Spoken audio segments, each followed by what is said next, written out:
बाटली कोंबड्यांचा डाग पुसायचाय। आम्ही स्वतः निवडणुका लढवू शकतो आणि जिंकू देखील शकतो, कारण बहुजन समाज खूप मोठा आहे, असा निर्धार बैराज सेना पक्षाचे प्रमुख अशोक वालम यांनी केला। ते पक्षाच्या मुंबई स्थित पदाधिकाऱ्यांच्या मेळाव्यात बोलत होते। अशोक वालम यांनी सर्व पदाधिकाऱ्यांना येणाऱ्या महाराष्ट्र विधानसभा निवडणुकीमध्ये कोकण सहित मुंबईत कोणकोणत्या विभागात विधानसभेची तयारी करायची आहे याबाबत मार्गदर्शन केलं।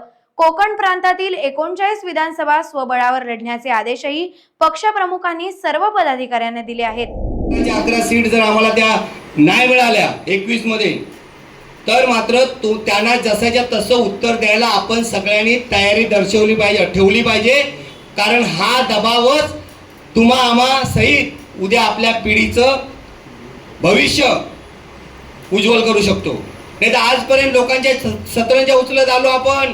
मी कधीच कुठल्या पक्षात गेलो नाही, आजपर्यंत कुठल्या पक्षात गेलो नाही, कुठल्या पक्षात सदस्य पण नाही। आजपर्यंत आपला समाजाचा वापर ज्या पक्षाने केला त्याला काय दिलं?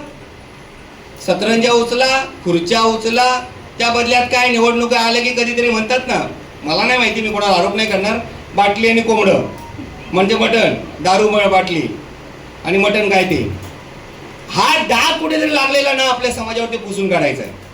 आणि म्हणून त्यांना दाखवून द्यायचं आहे की आपल्याला आम्ही आज स्वावलंबी आहोत, आम्ही स्वतःच्या पायावर उभे राहू शकतो, आम्ही स्वतः निवडणुका लढू शकतो, आम्ही स्वतः जिंकू शकतो, कारण बहुजन समाज हा फार मोठा आहे, ओबीसी समाज हा फार मोठा आहे।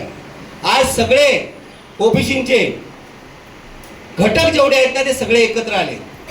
आता काल की परवा दिवशी आपल्याकडे प्रस्ताव आला आहे।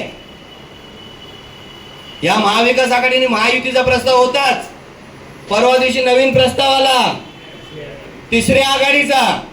स्वतः ऑफिसला झाले होते मुलुंडला, साहेब तिसरी आघाडी करूया, कोकणातल्या 42 सीट तुम्ही सगळ्या तुम्हाला घ्या आणि पूर्ण कोकणाचं नेतृत्व तुम्हाला घ्या, एक हेलिकॉप्टर पण देतो निवडणुकीला, म्हणून निवडणुकीला वापरण्यासाठी, कायमस्वरूपी नाही, प्रचाराला। एवढं सांगण्यासाठी आपल्या ऑफिसला टीम आली, मुलुंडला बसले होते भांगरे साहेब वगैरे, तरळ साहेब वगैरे बसले होते। सांगण्याचं तात्पर्य काय? हा झाला दबाव। जर आपण पक्ष स्थापनच केला नसता, आपल्याला कोणी विचारलं असतं, कोणी दखल आपली घेतलीच नसती। 104 वर्ष आपण म्हणतो, आज RSS या आपल्या नंतर स्थापन झाली, KSS 1920 साली स्थापन झाला। खऱ्या अर्थाने आज राज्यात ज्या असतील त्या फक्त बळीराज सेनेच्या कडूनच आपल्या उमेदवार लढवले जातात। टाइम्स डिजिटलला लाईक करा, सबस्क्राईब करा, शेअर करा आणि बेल आयकॉन दाबायला विसरू नका। पाहत रहा टाइम्स डिजिटल।